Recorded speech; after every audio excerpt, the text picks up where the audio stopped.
President Lula is hosting today almost all South American presidents, except for the president of Peru, for a regional summit, the first in several years. President Lula is trying to pose once again as a regional leader, and the presidents are to discuss themes of common interest such as healthcare, inflation, food prices, defense, and climate change. This scenario nowadays is very different from when Lula was first president from 2003 to 2010, when Latin America was having the so-called pink wave or red wave, with many left-wing presidents in power in different countries at the same time. Nowadays, of course, this is not the case, and some countries are with right-wing presidents, which will be a new challenge for Lula and for his left-wing allies.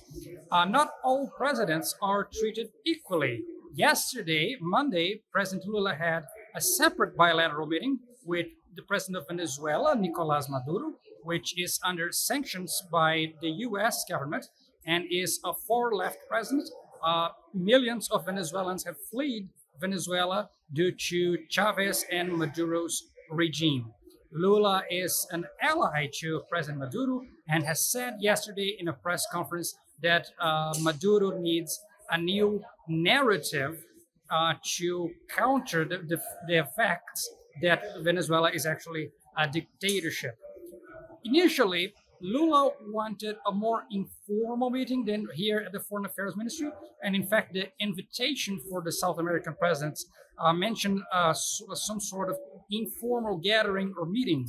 But the meeting is actually going to be held here at the Foreign Affairs Ministry, but the government says there is no expectation of a formal written declaration at the end of this meeting. This is Cede Silva from Brasilia for the Brazilian Report.